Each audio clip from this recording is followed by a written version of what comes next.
All right, I've got a simple question for you guys today. And let's start off like this. The question is this: who are the best Street Fighter 6 players in the world right now?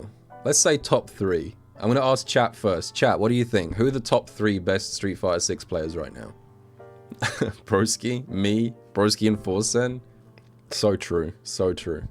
All right, I'm seeing a lot of consistent names show up. I was trying to bait you into saying which you've got there eventually.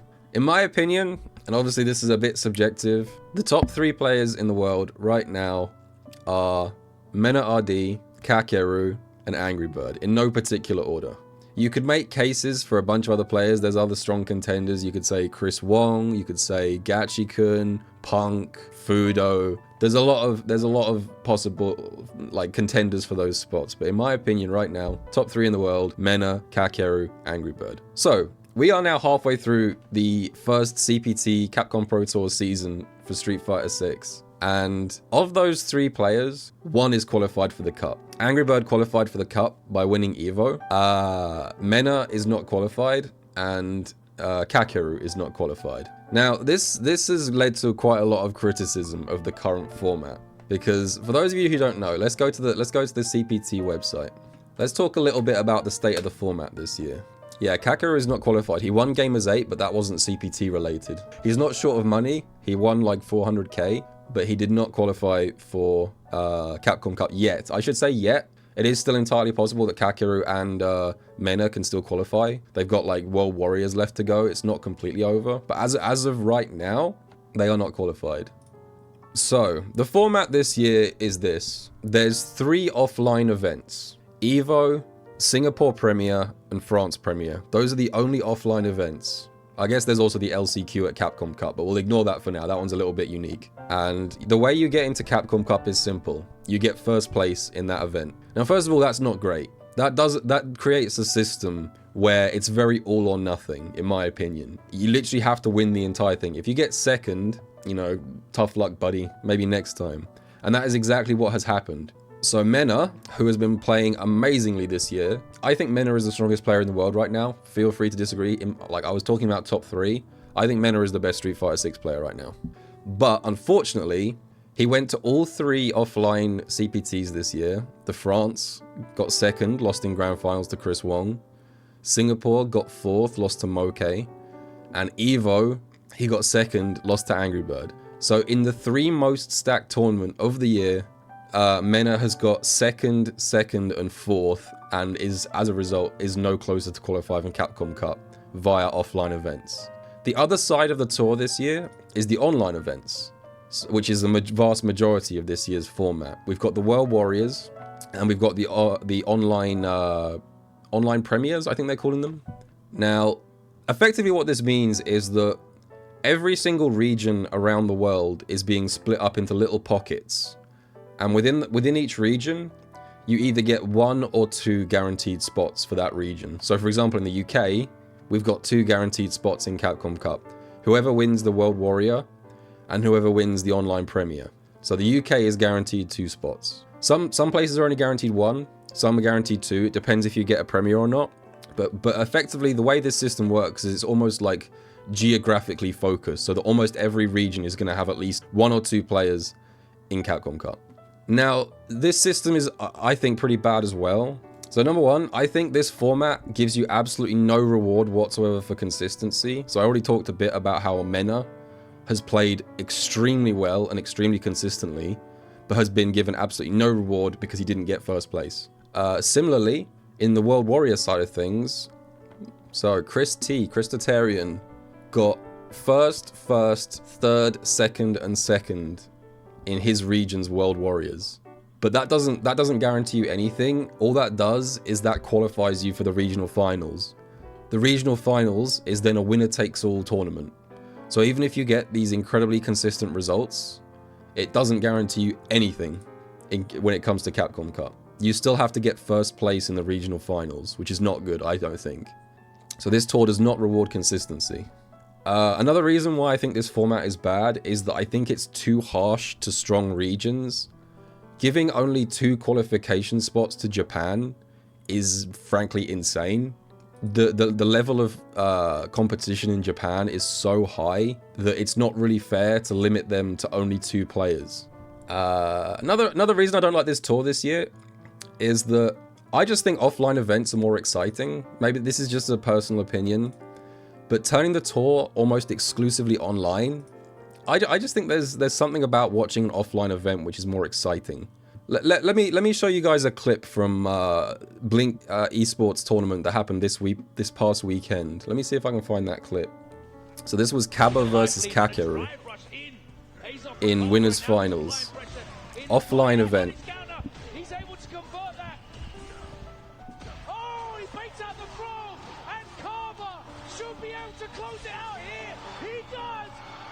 And the entire venue is on their feet. Everyone's popping off. It looks like a great time. As a viewer, it makes things more exciting to watch. The crowd makes a big difference. It makes a huge difference. You love to see it. So I just think offline events in general are just more exciting because the crowd and the audience and the venue and all of the vibes of the event sort of build up towards something. Whereas if you're just sitting in your bedroom playing an online tournament like me and you win and you go, yeah, ooh, it's not very hype. It's not very hype. I'm sorry. Yeah, chat popped off for me. I'll leave it up to you guys. And the last reason why I think the current format is not very good is the way that the events have ended up getting stacked on top of each other. Let me show you guys this. So this is so Super Yan has been doing a great job of this. So tons and tons of events are happening all at the same time because of the current format. Because every single region has to have 5 World Warriors, plus the regional finals, plus that region's premier.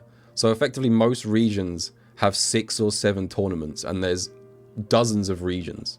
So you end up in situations like this, where people have no idea what's happening with the tour. If you're a casual observer, keeping track of who's close to qualifying, how each World Warrior is panning out, you know, where even the streams are for these tournaments is almost impossible. The Capcom social media accounts aren't doing a great job of keeping up with this either, but there's over 20 events coming up in the next couple of weeks. Like, even myself, as someone who's quite involved in the Street Fighter community, I am so lost. I have no idea what's going on. Most weekends, there's 5 World Warriors happening at roughly the same time, and I miss most of it, and I have to wait until someone makes a highlight reel afterwards to figure out what the hell happened over the weekend. There's just too many events happening at the same time. So as an outside observer, if you want to get involved in the Capcom Pro Tour as a viewer, it's impenetrable when you're being told that you need to watch 20 events in 2 weeks. It's too much. It's ridiculous. Now, I've talked a bit about the reasons that the current format I think is a problem, but the mistake a lot of people have made and that I've seen is people glorifying the old format. Now let's take a little trip down memory lane and talk about pre-COVID CPTs. I'm talking 2016 through to the end of 2019. These were what would be considered like, you know, the true offline CPT seasons. Some people look back on these as like how it should have been or how it should be now. I also think the old format kind of sucked too, but for completely different reasons. So it varied a bit year to year, the old format, but the general idea of it was this. Most weekends throughout the year, there would be one event. Occasionally there was 2 happening at the same time, but generally there would be about 1 event per week, maybe 1 every 2 weeks. And these events were classed as either ranking events or premier events. Premiers gave more points and rankings gave less points. There was also like an international versus regional system, but I won't go too much into the detail of that. But effectively, the way it worked was pretty simple. You go to as many events as you can, you place as highly as you can, you get points, and then at the end of the year, the top, I think it used to be about the top 20, top 24, something like that, qualified for Capcom Cup. I can't see the cutoff here, it doesn't show it very obviously, but somewhere around the top 20, top 24, that area, got you into Capcom Cup. So this was very offline heavy. You know, it was fun as an observer to see, you know, a big offline major happening almost every week. There was definitely plus sides to this format. You also got Daigo's photo, which is another great addition to this website. But this came at a great cost. If you wanted to qualify for Capcom Cup back in the day, you had to travel so much. You were expected to travel internationally, probably about once every 2 weeks to qualify. And that created a bunch of issues. It's expensive. First of all, the amount of people who can even afford to fly out to all different parts of the world every couple of weeks for an entire year is tiny. The other thing is time. You know, lots of people have full-time jobs, and because these events usually ran from like Friday to Sunday, you'd effectively, if you were working, it was Thursday to Monday usually that you had to take off. So you'd probably take off 3 days of work per event, and a lot of people just couldn't spare that much free time for these things. Another huge problem this old format had was that too many events were condensed into certain geographical regions. Almost every event that ever happened either in Asia, in Europe, or in North America. So if you came from anywhere in the global south, basically, if you were from South America or Africa, you were screwed as far as the old format was concerned. You didn't exist. Unless you were extremely rich and able to travel constantly across continents, you just couldn't get any opportunities in the old format. It was an unfair setup if you weren't from one of those 3 main regions. And the other thing I'll say is that this old format created what I'm calling like the sponsorship cycle, I guess I'll call it, which was like a self-fulfilling prophecy, basically. So what used to happen back in the days was that if you could get a sponsorship to play Street Fighter, that would let you travel. And if you could travel, that would let you get CPT points. And if you could get CPT points, that meant you were quite likely to qualify for Capcom Cup if you just went to every event and picked up like a top 8 here, maybe a top 4 finish every now and again, top 16 at a premiere. If you just went to like every event off the back of a sponsor and just placed reasonably high, you could get into Capcom Cup. And then you could turn that success of qualifying for Capcom Cup into more opportunities. So it created this kind of gatekeeping system where a lot of players struggled to break through because they couldn't travel to events, which meant that they couldn't get into Capcom Cup, which meant that they couldn't get sponsored, which meant that they couldn't travel to events. So it was hard to break through. There were some players that did it. There were a lot of very talented players who qualified for Capcom Cup entirely off their own back, but that wasn't the norm. That was the exception. And I'm gonna name drop, by the way, someone whose results were entirely carried by sponsorship. This is a call out, okay? I'm actually gonna name someone who was entirely carried by a sponsor. We're gonna look at the 2018 season. So we've got the top ones here. Let's just go down a little bit here and look at, I think, about top 60. Ah, there he is. This bum right here. Yeah, this is a real photo of me, by the way. I'm calling this guy out, this bum, this fraud. In 2018, there was a thing called Gfinity in Europe, which provided, effectively it provided a lot of sponsorship opportunities to European players. So during this time, in 2018, I was sponsored by Method, and I was given a small travel allowance as part of that contract. It wasn't much. I didn't have free travel to every event that I wanted to go to. I think they paid for me to go to they paid for me to go to Evo and about 3 or 4 European events that season. And entirely because of that, just because I was able to go to about 5 events that season out of like, I don't know, 30 or 40 maybe, I finished in the top 63 that season. It's not Capcom Cup qualifying material. I only got 200 points. Wasn't a great result. But I finished far, far higher in this season than I did in any surrounding season when I wasn't sponsored. Was I better at the game in 2018? No. I didn't suddenly get better in 2018. The only thing that changed, which allowed me to get 202 CPT points in the old format, was that I had a sponsor who was willing to pay for me to travel. So that's kind of like summarizes the issue with this old format. I hadn't improved as a player. I wasn't playing better. I wasn't getting better results. I just had more opportunities to travel. And that was reflected in the fact that I had as many points as, like, you know, F-Champ, Angry Bird, Lots of regular Capcom Cup qualified players were in this area. So yeah, you've heard me rant about both formats. Problems with the old format, problem with the new format, and I was thinking recently about like how to what should it look like? Because it's easy to say here's what's wrong with the format, but it's hard to say here's what we need to do.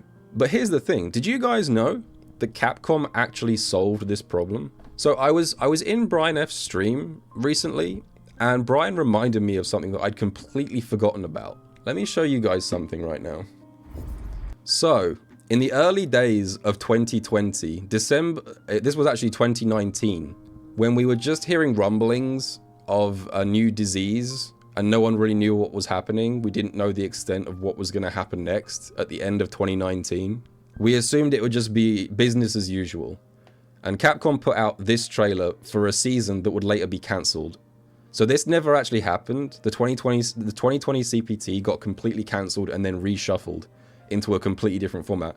But this is what was gonna happen before the cancellation. This is lost time.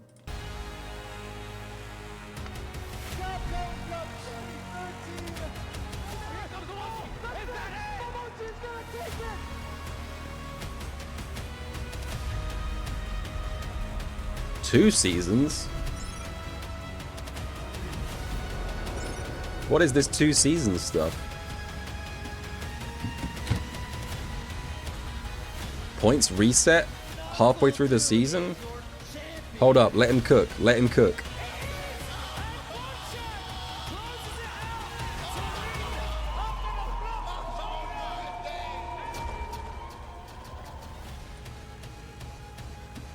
Compete in local World Warrior challenges starting in August.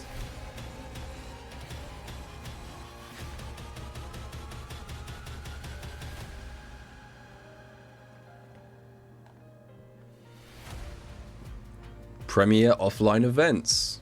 There's a brief list there, and a lot of these events are still around today. Some of these don't exist anymore, but most of them do. So it wouldn't be that hard to retool this for the modern day. And here's the final thing. Capcom Cup was supposed to be in France that year. It was going to be the start of a new format where the cup itself would move every year. That's another bit of lost knowledge. Capcom Cup was supposed to be in France. So, okay, so here's how this year was going to work before it all got cancelled. The CPT leaderboard was going to be split into 2 half seasons. So, it would be the same as the original format where you'd go to events, pick up points, and then at the end, halfway through the year, the 8 players with the most points would qualify for Capcom Cup, the top 8 in that half of the season. And then it would reset halfway through the season, and then the 8 players with the most points in the second half of the season would also qualify for Capcom Cup. So that would be 16 players qualified based on who's got the best results in each half of a season. So there were 16 in total. And then on top of that, they were going to have 22 players qualifying via World Warriors. Now, they didn't explicitly say here how the World Warrior format would have worked. It might have been the same as what we ended up getting now.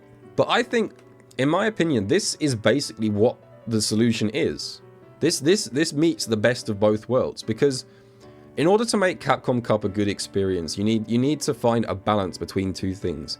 You need to be able to have a tournament with competitive integrity that accurately showcases the best players in the world. So it's really important that you actually have the strongest players at Capcom Cup. But you also need to be able to give opportunities to players coming from disadvantaged regions who might not be given chances to ever even get into the cup or see a chance. They might be talented, but just because of the country that they come from, they're not being given opportunities. So I actually think this format basically solved that. Because you've got a good number of players qualifying from offline. You get 16 qualifying from offline events, which is way more than we've got now, but not as many as were in the old format. You've got 22 qualifying from World Warriors. But what I really like is the split. The split is such a good idea here, because this means that if you're a player who wants to try to qualify for Capcom Cup, but maybe you don't have a sponsor, maybe you're paying your own way from your own savings to travel to events. With this concept of a 2 half seasons, you had a much better chance of qualifying if you were good at the game. Because this means that you can just say, okay, I can't afford to travel to every single event for an entire year. I don't have that much money. I don't have that much free time. So if you were a player who could only like afford to attend maybe 6 events in the whole year because of lack of sponsorship or lack of free time or both, what you could do was intentionally travel to events in one targeted half of the season. You could say, okay, I'm going to go all in on the first half, or I'm going to go all in on the second half. You don't have to spend the entire year traveling. You can just target one half and try and qualify that way. So it gives more opportunities to players that can't travel to tons and tons and tons of events while still rewarding consistency. So yeah, so I really like this format. Another thing that's good, like this has actually come up more recently. A lot of people have been saying that Street Fighter should switch to a format of having 2 balance patches a year rather than 1. You can say that the first half of the year is one pre-balance patch, and the second half of the year is post-balance patch. So it kind of cuts it up a bit better and makes the devs more able to do a balance patch mid-season without screwing things up. So yeah, so I actually really wish Capcom had gone back to this standard. Maybe they will going forward. The problem is, what happened is, COVID hit, Capcom switched to a format that was almost entirely online, justifiably, understandably. They had no choice. They had to switch to completely online events. But then when events started returning, Capcom didn't really do anything. Even now, we're still treating the season like it's COVID's events. We've got 3 tournaments of the whole year that aren't online, which is a bit odd. It's like Capcom got stuck in COVID mode and then didn't come out of it afterwards. Oh, and the very last thing I want to say about this format that I like is this. Obviously, this is just me saying this because this is nearer to home than traveling to America for Capcom Cup. But I really like the idea of moving Capcom Cup every year because, again, it gives more players more opportunities because every time there's a Capcom Cup, there's also a last chance qualifier. There's an LCQ at the event. But traveling to the LCQ is not viable for most people because it's always in Hollywood every single year. It's in California. It's not necessarily Hollywood. It's always in California. And a lot of people are not in a position to spend a week in Hollywood, hotels and travel every single year. So if you move the cup around, that gives more players the chance to travel to the LCQ because maybe like there's a bunch of people in Europe who could travel to the LCQ in France who otherwise wouldn't be able to. And then maybe next year, maybe in 2024, you put Capcom Cup in the Dominican Republic. And that gives a bunch of LCQ opportunities to players from that region. Maybe one year you could move it to Africa. So all the qualified players are still in Capcom Cup. They'll get flown out regardless of where it is. But at least the LCQ has an increased chance of allowing different players from different regions a chance to qualify. So I like this as well. I think they should move Capcom Cup around. I don't think it should be in California every single year. Anyway, that was a lot of talking. Let me know what you guys think. I think this is quite a contentious issue. I know some other people have already made videos ahead of me, so if you're going to yell at me and say, why is everyone talking about the Capcom Cup format at the same time? That's my bad. Like and subscribe? Yeah, do that as well. I forgot to put it in the video again. God damn it, I suck at this content malarkey. But thanks very much for watching, and I will see you guys in the next video.